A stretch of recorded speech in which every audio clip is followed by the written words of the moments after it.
short period of time been able to reverse aspects of our legislation that literally choked us and denied us the dignity of agency and the dignity of our humanity is a major, major accomplishment. In our case, it cut across many leaders. In yours, it did. But some of these things stand out purely because of the majesty of the legislative transformation and the social transformation. The repealing of the Master and Servants Act, an iniquitous piece of legislation that sought to bind us in as close to bonds of slavery without slavery being legal. The establishment of a national minimum wage, something that eluded many, many countries for many, many decades before you established it here. Maternity leave with pay, which we actually did slightly before you, but Michael Manley made sure that you did it. Gender equity and pay scales. Other laws, as we heard tonight, that outlawed bastardy, as we did too, around the same time. A law that established your National Housing Trust, I'm told, that transformed the fate of so many of your citizens.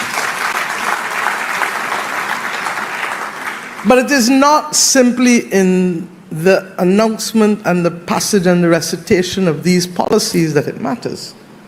It is also in the essence of the man, believing that fundamental to the building of a society is the dignity to be accorded to each and every citizen, to see, hear, and feel each and every citizen.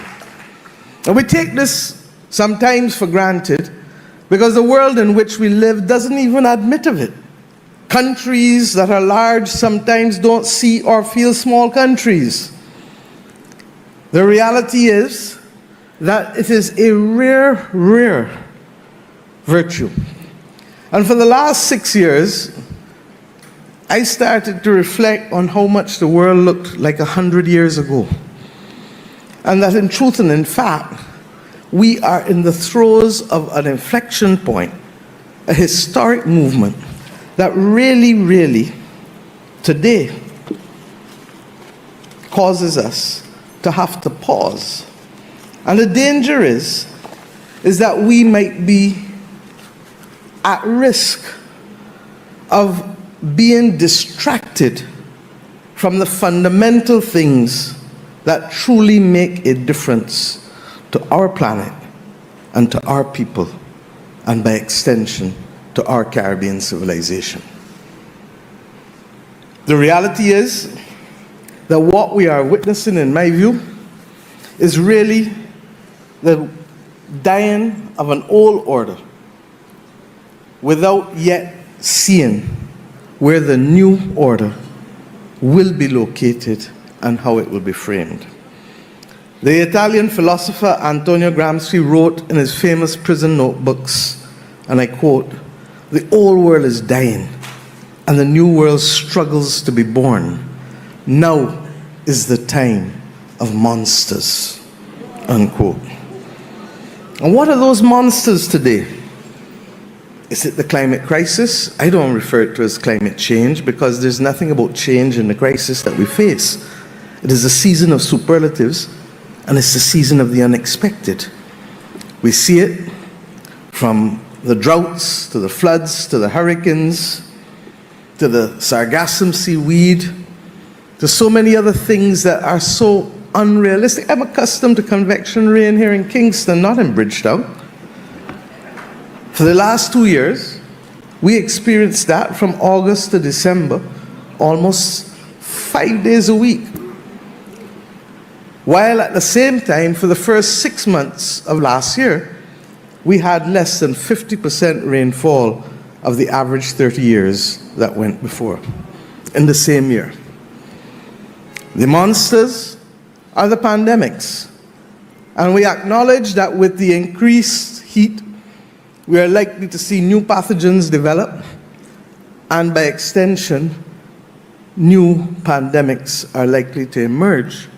But even as we speak, separate from that, our abuse of antibiotics, antimicrobials, has led to an extraordinary level of antimicrobial resistance that now makes that responsible for the third highest number of deaths directly and indirectly in the world, and by 2050 it shall be responsible for the highest volume of deaths in the world, reversing a century of medical progress and making simple things like going to the dentist or going in the garden or having a baby risky things if you get an infection. We have seen environmental degradation generally, but in particular degradation of our soils. And there is the belief that it will considerably impact the already threatened food security that we have as a result of the impact of climate itself. But soil degradation in and of itself will make it worse. We are seeing the collapse of ecosystems and the collapse of and further loss of biodiversity. Things that we were accustomed to seeing are finding themselves removed from our environment. And at the same time, globally, we have 35 million people, refugees, across the world, fleeing wars, violence, persecution, and abject poverty, right here in our own region to across the world. The world itself is a dangerous place to be. The 1st of December, France had a government, as did Syria. Today, the 10th of December, both have been gone for a few days. One by law and one by force. We are at an interesting point. We hear of the movement against incumbents more than anything else. Some of it expresses itself in right-wing populism, some of it in the UK, left of center. But in both instances, it's an anti-incumbent move, largely because much of what people have had to experience in this polycrisis moment in the last 5 years has made life difficult for most and perplexing for all. The spectacle of fake news and the inability to control a narrative to build a nation, where broadcasting used to be the order of the day and now narrowcasting and echo chambers replace it. We have more than ever to determine what does love look like in this, the third decade of the 21st century. And because time limits me, I'll just address a few matters. One, as it relates to regional integration and foreign policy. Two, as it relates to the reform of the international financial system, and by extension our capacity to meet the global public goods that are critical for our survival on the planet as people. And finally, the utter and absolute importance as Caribbean people of the psychological reinforcement of our cultural identity to give us purpose and to give us unity and solidarity to weather these difficult times as the New World Order finds itself emerging. May not be for a few decades, maybe as soon as the next 5-10 years. And it is slow upon us when all of a sudden, as we saw in Syria, it is immediately upon us. And that is the nature of the world in which we live today, where the powers that influence and the information that is generated goes way beyond the nation state. And to that extent, on this day of International Human Rights Day, one asks yourself, what will that new world order look like? And what will truly be the power of nation states? Will small states be able to survive without deep functional cooperation and pooling? Or will they become collateral victims as the world seeks to line up behind great powers yet again, particularly if the multilateral rules-based system that we have is not allowed to work for us? I say to you that it is critical that we not be sucked in to the bankruptcy of the current global world order. And if we go back to what love was for Michael Manley, and I'm amazed at the extent to which even the language used foretold the times in which we come to live in.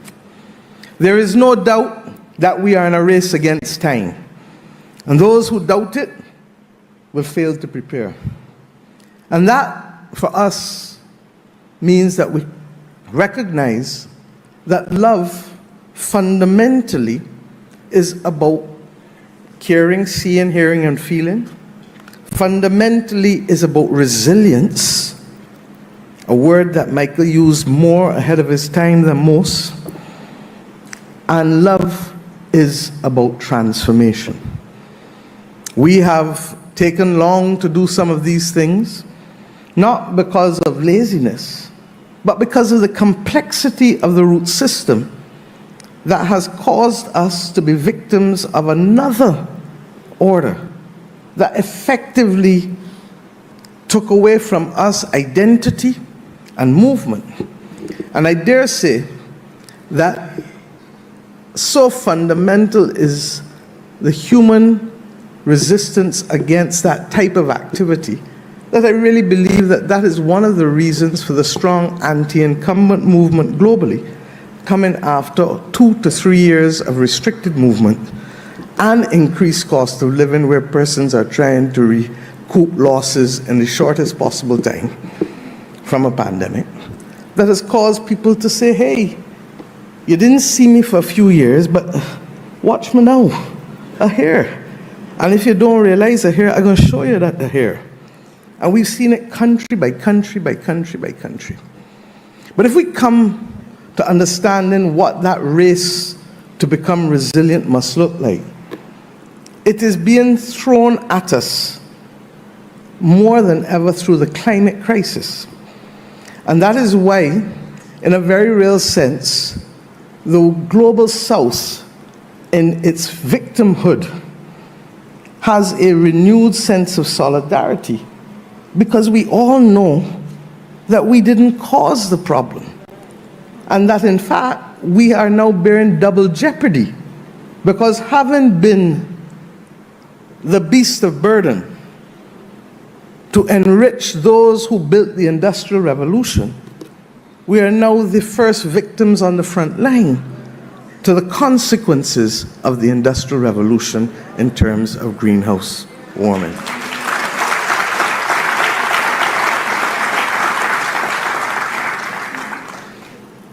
And that solidarity is not in a vacuum, because at the same time that we seek to save ourselves from the climate crisis, you're asking us to divert critical capacity and financing away from the noble objectives of development as best captured in the Sustainable Development Goals.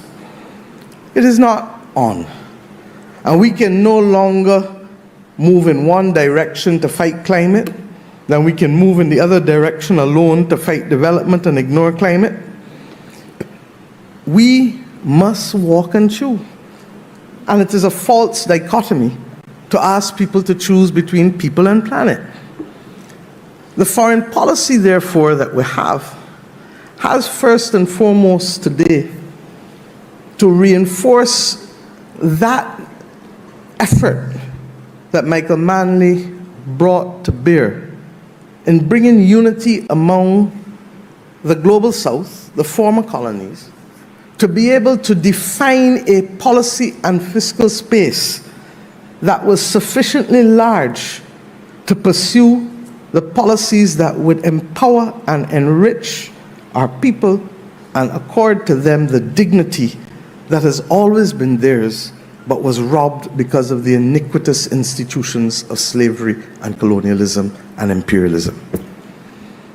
We have, at this point, to recognize that that common purpose, and I have the honor to lead now the climate vulnerable countries of the world, otherwise known as the V20 group, which now embraces 70 countries from across Africa, Asia, and the Caribbean and Latin America. Recognizing that our common purpose in fighting the battles against the climate crisis and finding the financing necessary to secure our way, and also conscious of the pathogens that may develop, because health can immediately trump anything if a pandemic hits us in the way that the last one did. These countries are no more different from the countries Michael Manley dealt with 50 years ago, but with few voices listening and few countries feeling. Mark Golden spoke earlier, and Prime Minister Patterson, about some of the common challenges. And the truth is that as we speak, we might have been the canaries in the mine, but the climate crisis has now literally crept in to the reality of the lives of those in the global north. Whether it is the wildfires in California and Canada and Europe, or it is the floods or the hurricanes, there is no part of Earth that is being exempt from it. And if we don't recognize that our primary purpose and gaze must be to fight this battle unless some people have a plan to live on Mars that we don't know about, then we will lose the battle. The reality is that there are diverging views, and we must take the world as we find it, not as we dream for. And if we are to do so,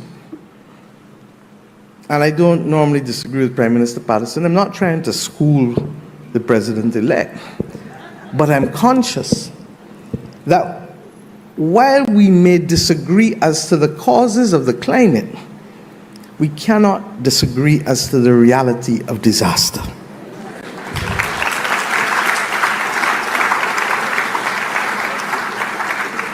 And in a very real sense, our love of planet requires of us to have mature conversations that may respect the differences of what brings us to each point, but to find the commonalities for progress to be achieved, because the climate crisis is not waiting on any of us as it unleashes its furor on the world. Against that backdrop, I have said recently and repeat that if there is a way to warp size the research for the commercial application of decarbonizing technology on the fossil fuel industry, bring it on, because that's what we need. And I don't say so tongue-in-cheek, because I'm conscious that there are many countries in the Caribbean now and in Africa whose capacity to finance their development was premised and may still be premised on the fossil fuel industries. But the reality is that if we want that to help be part of the equation, then we need to make sure that the technology that will decarbonize the emissions is in fact applied at commercial scale. And there are aspects of it out there, just not yet rigorous enough. And in the same way that we saw the warp speed with the vaccine research in the pandemic, that is the kind of approach that we now need with respect to the technology. Similarly, we need a global agreement on methane. Methane has 80 times the negative consequences of carbon. Carbon, however, stays in the atmosphere for hundreds of years, whereas methane originally and by itself, will leave after 12 years. How do we do it? Every time a company flares gas, it is losing money and it is hurting the atmosphere. Every time you fail to fix a gas leak in your pipelines, you are doing the same. So let us have an agreement. Make more money by stopping the flaring and fixing the leaks, and at the same time save the atmosphere and the environment from the negative impact of methane gas. Change the manner in which we pursue livestock farming and rice paddy farming, as is beginning to happen. And let us find new practices to inform waste management in our various countries. The reality is that if we do that, the scientists tell us we can actually reverse the temperature by 0.5 degrees, rather than seeing the continued forging onward. And therefore, if we can, while disagreeing on the causes of the climate crisis, meet to discuss progress on just those two areas without prejudice to the conversation that we must have, and I'm coming to that, on the financing of global public goods, then I truly believe that we will not waste our time in the next few years. We don't need to agree on every single thing. Hi guys, welcome back once again to my YouTube channel. Remember, if it was the first time coming across my video, don't forget to like this video, subscribe and share. Okay guys, the one that has really spoken a very fearless, powerful and a very loving speech is Mottley, the Prime Minister of Barbados. And a lot of people really love this lady because of how he fearlessly talk about and defend Caribbean countries and African countries. We all know Mottley is one of the leaders who fight for the right of black people, and a lot of people really love her because of his braveness, his intelligence, his integrity, his humanity, and because of how he really love the Caribbean and the Jamaican, and because of how he really fight for the right of the people from Jamaica and the Caribbean country. And I really wonder how a lot of Jamaica can really avoid or not listen to this Mottley, because he has a very powerful message that is really across all the Caribbean and African countries, more so black countries. And his speech is so good, and no one can really avoid her, because a lot of people really admire Mottley, and a lot of people really want or wish they could be their leader because of how he really talk fearlessly, because of how he managed to control his highland. And we have all know that Mottley usually fight for the right of black people, more so he usually fight for Caribbean country and Jamaican people, and Jamaican people really love Mottley because of how he really love Jamaica, because of how he really protect the Caribbean countries, because of how he really ashamed those puppet leaders who they don't want to work according to the will of people.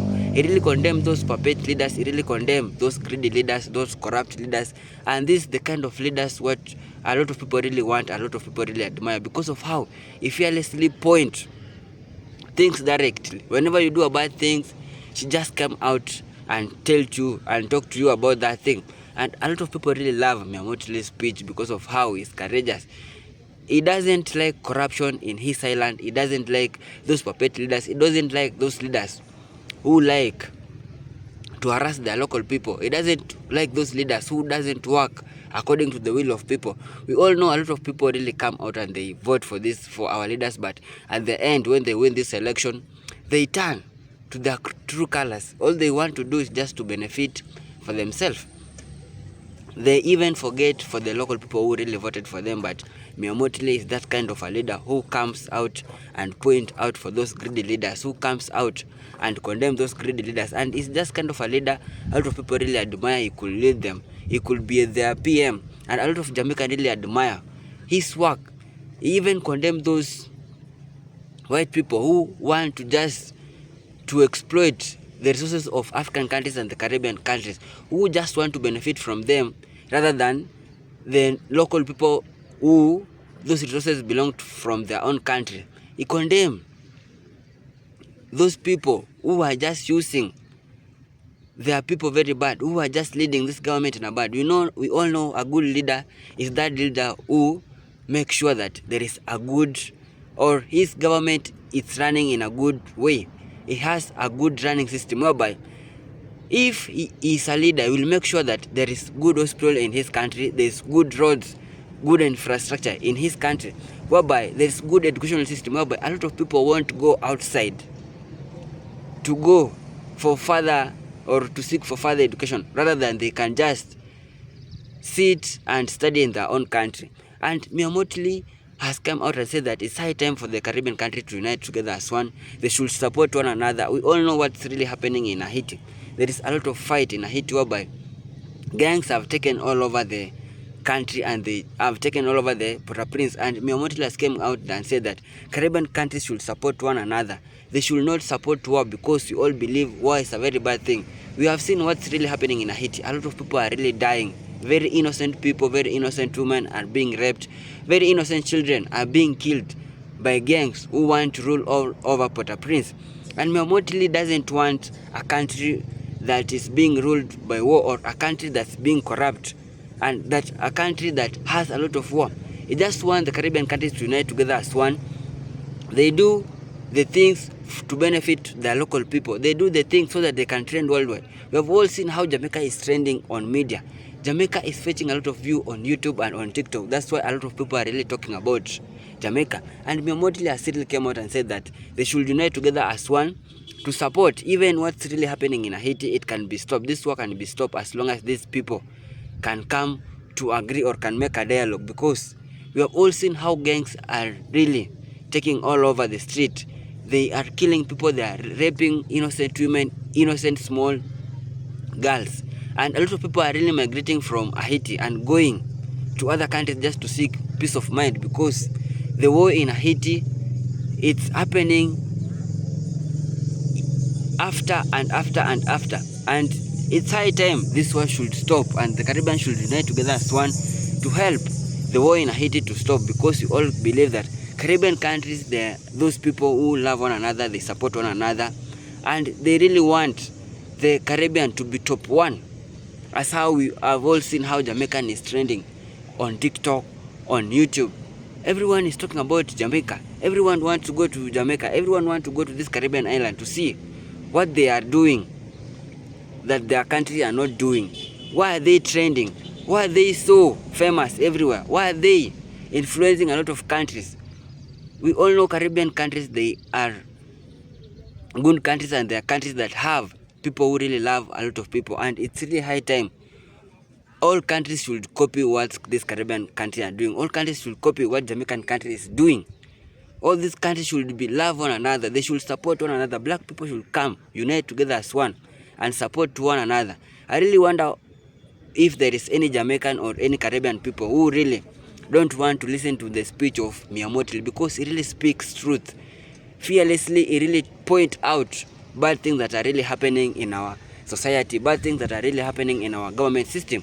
So guys, it's high time we do what is right, and it's high time for our leaders to do what is right for their local people. So guys, if it was for the first time coming across my video, don't forget to like this video, subscribe and share. Thank you so much for your time. May God bless you. One love.